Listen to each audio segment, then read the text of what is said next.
There are places in the south where winter seldom touches, but when it does, it doesn't arrive gently.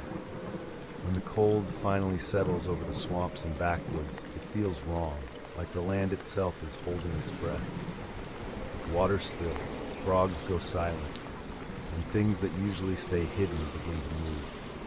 Tonight's stories come from those places. From an isolated cabin deep in a frozen Louisiana bayou to the quiet woods of South Carolina, where something watches from just beyond the frozen tree line. These aren't stories of people searching for monsters. They're stories of what happens when the cold comes early and something comes with it. Welcome to Whispers After Dark, where shadows speak and the night listens.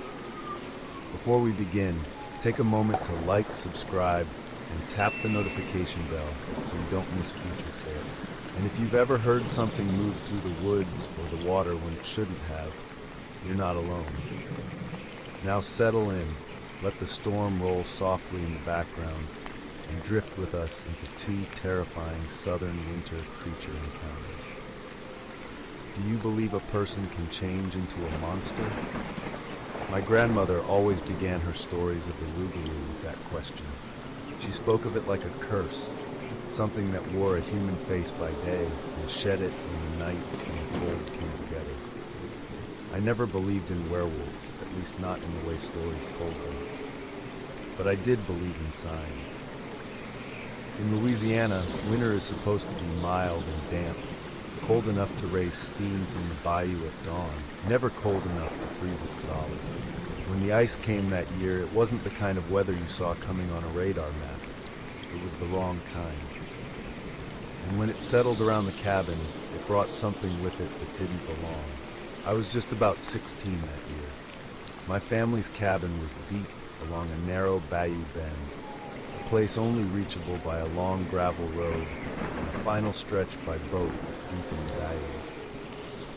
The cypress trees cast long shadows over the dark standing water where the gators and the catfish lived.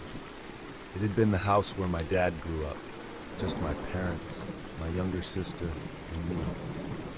The forecast had called for cold rain, maybe sleet at worst, nothing unusual. My mom and sister put extra blankets on the beds.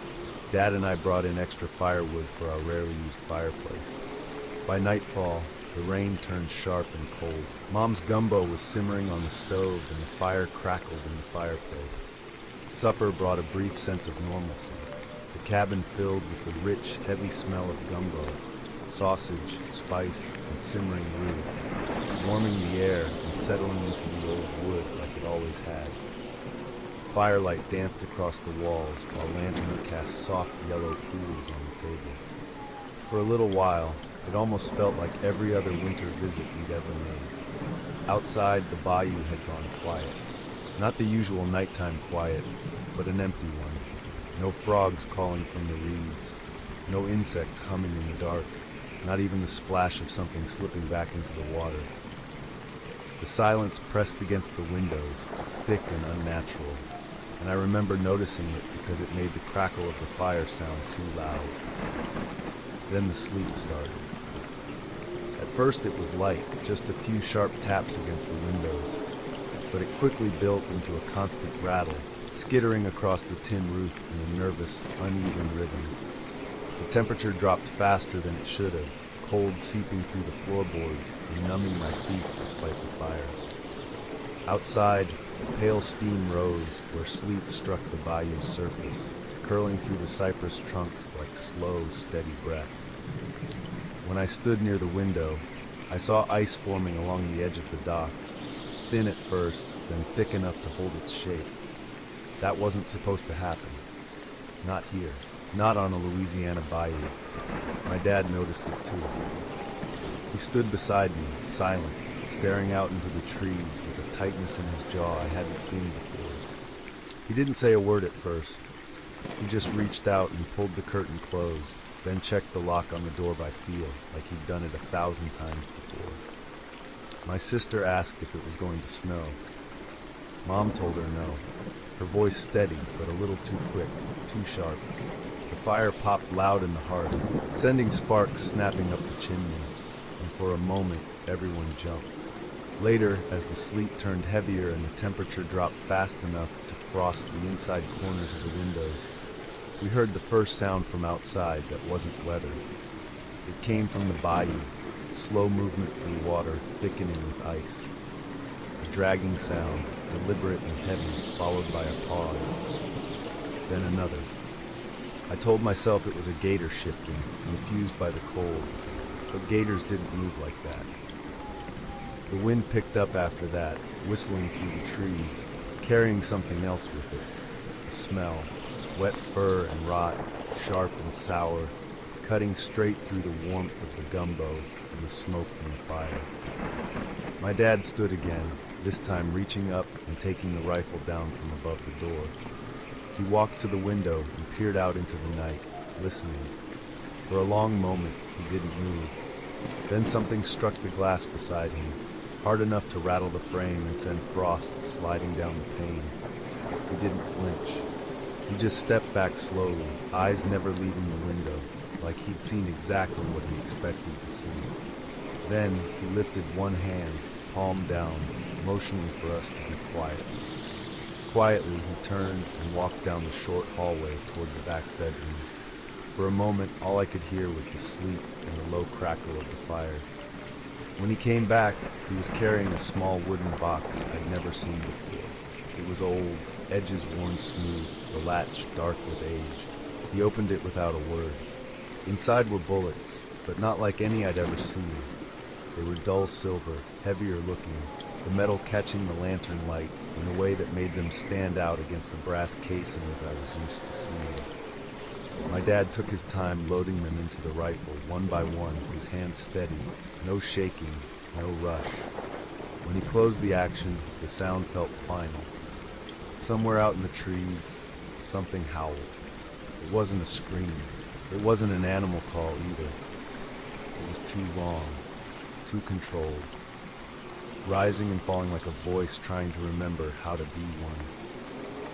The sound rolled down the frozen bayou and wrapped around the cabin, pressing against the walls until my sister started crying into my mother's side. Dad told us to stay away from the windows. My grandmother's voice echoed in my head, clear as if she were sitting right there beside me, telling my sister and me about the Rougarou. It was long before we heard the first footsteps along the frozen bank, not splashing, not slipping. Footsteps pressing carefully into the ground, slow, measured, heavy enough to compress frozen mud and ice. They stopped just beyond the reach of the porch light, where the trees pressed close and the darkness thickened. We waited, holding our breath, listening for them to move away. They didn't. Something breathed out there, low and wet, like lungs pulling air through waterlogged fur. The sound rolled across the ice and settled against the cabin walls, vibrating faintly through the wood. My sister gripped my arm hard enough to hurt. My mother whispered my name without realizing she'd spoken at all. Then the breathing circled. The sound moved from the frozen bank toward the side of the cabin. The cypress trees and sleet obscured it from view. The footsteps continued, stopping beneath the kitchen window. I could hear ice crunch under its weight, slow pressure, careful steps. Whatever it wasn't stumbling. It knew exactly where it was going. A shadow passed the frosted glass. Tall, too tall to be a man. Its outline warped as it moved, shoulders hunched, its canine head tilted at an angle that made my skin crawl.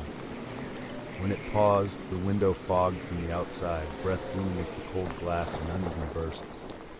A long shape brushed the wall, dragging lightly, leaving a faint scraping sound that set my teeth on edge. My father didn't say the word, but I saw it on his face. Fear mixed with recognition. The kind that comes from stories told too many times to be coincidence. Rougarou.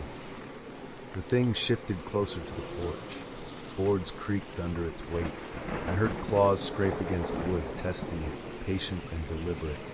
The smell grew stronger, animal, wet, layered with rot. Somewhere beneath it all was something worse, something almost human. A low sound rolled out of its throat.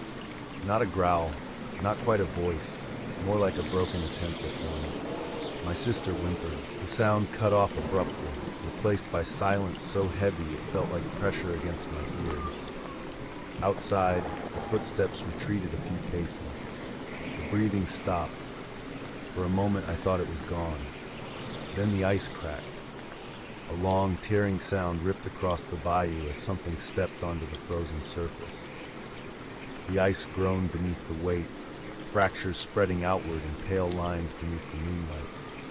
We watched through the window as a shape moved across the bayou, upright now, shoulders rolling, limbs too long and jointed long. It turned its head slowly, eyes catching the porch light and reflecting back a dull, yellow glow. It stood there for a long time, staring at the cabin. Then it ran. The shape lunged forward in a sudden burst of motion, ice splintering beneath its feet as it charged toward the porch. The sound came first, a sharp crack that split the night so cleanly it felt like the air itself tore apart. The creature jerked mid-stride, its body snapping sideways as if struck by something unseen. It stumbled hard, claws scraping against frozen boards as it staggered back from the cabin, momentum broken. Smoke hung briefly in the air, sharp and metallic. My father lowered the rifle just enough to steady it again, his voice calm as he told us to stay back from the windows. When the storm finally broke near dawn, the thing was gone. The bayou lay frozen and empty, the ice fractured but intact. The porch boards bore deep gouges where claws had pressed into the wood. Long strands of dark fur clung to a nail near the steps, stiff with ice. The storm had passed, leaving behind slush, broken ice, and a silence that felt wrong in a different way. We left as soon as the sun thawed the bayou enough to get the boat through the slush. No one spoke much on the ride out. My dad kept his eyes forward, jaw set, hands steady on the motor. My sister slept against my mother's shoulder, exhausted. I watched the shoreline slide past, half expecting something to step out of the trees and follow us. We stayed with my aunt and uncle for a few days. Their house was warmer, brighter, filled with familiar sounds, but the feeling didn't leave me. Every night I lay awake, listening to the wind in the trees, wondering if it carried that same wet animal smell with it. A few days later, the police chief came by. He spoke quietly with my dad and uncle at the kitchen table while my sister played in the other room. I lingered near the hallway, close enough to hear. He told them they'd found a body in the bayou, my father's cousin. He'd gone missing around the time the ice storm hit. No signs of a struggle, no clear cause of death. The chief said it was likely the weather, caught out on the bayou in the ice storm. Before he left, the chief hesitated. Then he reached into his coat pocket and pulled out a small box. "I believe this belongs to you," he said, setting it gently in my father's hand. The chief didn't wait for a response. He nodded once, turned, and walked out the door. We watched his patrol car disappear down the road before my dad finally opened the box. Inside lay a single silver bullet. It rested in his palm like it had been waiting there all along. No one said a word. My father closed the box and placed it in my hand. We never spoke about what happened at the cabin. Not then, not later. That was 30 years ago. I have my own family now, and we live in the same house I grew up in, there along the bayou. But sometimes when winter settles heavy and the cold comes in wrong, I remember the sound of ice cracking beneath something that shouldn't have been able to stand there at all. I look at the silver bullet and wonder if one day I'll have to use it myself. But the bayou isn't the only place in the South where winter brings something with it. Our next story takes us east into the low country woods of South Carolina, where cold fronts don't belong and old warnings are still whispered instead of written down. The Gullah Geechee people have a name for what walks there after dark. They call her the Boo Hag. She isn't a ghost, and she isn't quite human either. She steals the skin of what she takes, wears it like a mask, mimics the voices of the people you love. and waits for you to invite her close. This is the story of what happens when an unfamiliar winter settles over the Carolina woods and the Boo Hag comes calling. I was 12 the winter the Boo Hag came to our family. We were staying in my Aunt Jenny's old house outside a small town in South Carolina, deep enough into the low country that the trees leaned close and the road stopped having names. She was my dad's older sister. My parents, my younger brother, and me had driven down for a late holiday visit, the kind where everyone talks about food and family and doesn't expect anything strange to happen at all. Winter doesn't usually come hard down there. Cold, sure, damp, gray. But snow and ice weren't supposed to reach that far south. That's what everyone kept saying when the temperature dropped overnight and the air turned sharp enough to sting when you breathed it in. The house sat back from the road, wrapped in live oaks draped with Spanish moss that creaked softly when the wind moved through them. The ground stayed wet even in the cold, dark soil holding the day's chill long after sunset.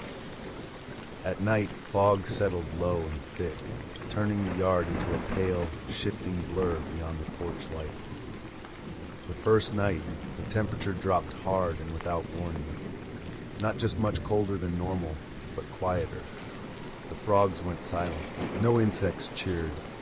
Even the wind seemed to pull its breath in and hold it. Aunt Jenny retreated to her bedroom shortly before dinner, saying she didn't want anything to eat. Later, I remember lying awake in the guest room, listening to the house settle, and feeling like something outside was listening too. The next morning, we woke to the smell of coffee. A platter of bacon and pancakes sat on the table with milk, juice, and warm maple syrup. But Aunt Jenny was nowhere to be seen the rest of the day. By nightfall, ice coated the branches and snapped softly as it formed. We sat in the living room with extra blankets pulled tight, the smell of coffee and wood smoke hanging in the air. My mom joked about how strange it felt to be cold like that so far south. My dad didn't laugh. He kept glancing toward the windows. That was when we heard the footsteps. Slow, careful, bare feet on the porch boards, not pacing, not wandering. Just stopping there, right outside the door, as if whoever it was already knew we were home. My mom stood up first, calling out my aunt's name, thinking maybe she'd stepped outside for some reason. The porch light clicked on, spilling yellow light across empty boards dusted with frost. No footprints, no marks, nothing. We told ourselves it was nothing. Old houses make sounds. Cold weather does strange things. That's what adults say when they don't want to scare their kids. That night, my brother woke up crying. He said Aunt Jenny had been standing at the foot of his bed, breathing slow and wet, whispering his name in our mother's voice. When my parents rushed in, the room was empty, but the air smelled sour and heavy, like damp clothes left too long in a closed room. The third night, it learned how to sound like us. I heard my dad calling my name from outside my bedroom window, his voice calm, familiar, worried, telling me to come help him, telling me the door was stuck. I sat up in bed, heart racing, ready to answer, until I realized something was wrong. My dad was asleep in the next room. I could hear him snoring, slow and steady, like nothing in the world was wrong. My brother was awake by then, rigid beside me, his breathing too fast. The voice said my name again, closer, softer, almost careful, like it didn't want to scare me away. My brother whimpered and scooted closer until his shoulder pressed hard against mine. His hand shook as he gripped my sleeve. I didn't move. I didn't answer. The air in the hallway felt thick, wrong, like it was pressing down on us. That's when my mom stepped out of their bedroom. Her eyes were wide, her face pale. She shook her head once and pressed a finger hard against her lips. She didn't say a word. She just grabbed us both and pulled us into their room, locking the door behind us. My dad paced the room in silence, stopping now and then to lean close to my mom and speak in a low voice about my aunt, about where she should have been, about how long it had been since anyone had truly seen her. keeping his words quiet enough that my brother and I couldn't make them out, but heavy enough that I knew he was afraid of the answer. We stayed there until morning, all of us huddled together, listening as slow footsteps circled the house, listening to something test the doors, the windows, breathing through the cracks like it was learning the shape of the place. By morning, the frost was thick enough to crunch underfoot. The yard looked disturbed, but not in any way we could explain. No tracks, just places where the ground looked pressed down, like something had stood there for a long time. The knock came after lunch, sharp and unexpected in the quiet that followed the storm. My mother answered it. A woman stood on the porch, bundled in a heavy coat, a scarf pulled high around her neck, her breath fogging the air between them. She looked past my mother immediately, peering into the house like she expected someone else to appear behind her. "I was looking for Jenny," the woman said. "I thought she might be back by now." My mother told her she was inside, that she'd been staying with us since we arrived. The woman's expression shifted, confusion tightening into something closer to concern. "No," she said slowly. "She left weeks ago, packed up most of the house, told me she was done living out here." The words settled heavy in the doorway. "She said the place was being sold," the woman went on. "Said she didn't want to be here," and the cold set in again. My mother asked her what she meant, but the woman only shook her head. Her eyes drifted down the hallway, toward the back of the house where we'd heard footsteps the night before. "If you've been hearing her," she said quietly, lowering her voice, "that isn't her." We stood there in silence as she explained. She didn't call it a ghost. Said it wasn't the kind of thing that lingered after death. Said it was a Boo Hag, not something that haunted houses, but something that wore people. Something that stripped the skin from the living and pulled it on like clothing, walked in it, talked in it, learned a person's voice so well even family couldn't hear the difference. When it finished with you, it left you hollowed out, alive, but not really living. Then moved on to the next body that would open the door. She said it always watched first, waited. My younger brother shifted beside me. I saw the color drain from his face. That was when the woman mentioned Aunt Jenny again, how no one had seen her, how the house had been dark for weeks. She said she'd assumed the place was empty until she noticed lights on the night before. When the woman finally left, the house felt different, smaller, pressed in on itself in a way I couldn't explain. My mother walked down the hall and opened my aunt's bedroom door for the first time since we arrived.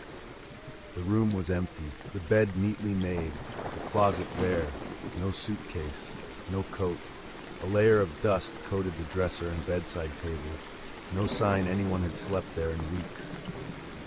It wasn't until later that I understood what that meant. Once the lie had been seen for what it was, once it no longer had a place in the house, something shifted. Whatever had been wearing my aunt's skin could no longer cross the threshold. We talked about leaving right then, but the roads were still half frozen, rutted with slush and downed limbs from the storm. My father said it wasn't safe to drive until daylight, not with the temperature dropping again and fog rolling in off the trees. We convinced ourselves we could make it through one more night, just one, together, with every light on and every door locked. That night, the voice came again. It called my brother's name softly from the hallway, using our aunt's voice so perfectly it made my chest ache to hear it. We didn't answer. We didn't move. We sat huddled together in the living room, backs against one another, listening as the house settled and the temperature dropped. That night, it tried harder. The lights flickered. The doors rattled. Something dragged its nails along the siding, slow and deliberate, circling the house the way a person might, testing. The wind hurled ice against the windows like handfuls of gravel, and beneath it all was the sense of something waiting for one mistake. Then it screamed, long and hollow, like a voice stretched too thin to hold together, leaking through the walls and into our bones. At dawn, the cold finally broke. The ice melted fast, leaving the yard soaked and muddy. The sounds came back. Frogs, birds, life returning like nothing had happened at all. We left that morning and never went back. Years later, I asked my mother if she believed what the neighbors said. She didn't answer right away. She just stared out the window for a long time and told me some things don't need belief to be real. And sometimes, when winter settles in quiet and heavy and a house feels like it's listening, I still hear my name whispered just outside the door, wearing a voice I trust. There are stories like these scattered across the back roads and forgotten places of the world, passed quietly from one generation to the next. Tales of shapes seen where they shouldn't be, of voices borrowed, of something old and hungry wearing a familiar face. Some call them legends, some call them folklore. But legends don't survive this long without a reason. Somewhere, long ago, someone saw something they couldn't explain, and they survived just long enough to warn the rest of us. Thank you for joining us tonight at Whispers After Dark. If you enjoyed terrifying encounters, eerie sleep stories, gothic audiobooks, and storytime horror meant to linger long after the lights go out, don't forget to subscribe, like, and hit the notification bell so you never miss an episode.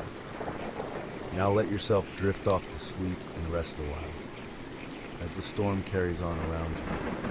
Until next time, stay curious, stay cautious, and beware of the whispers after dark.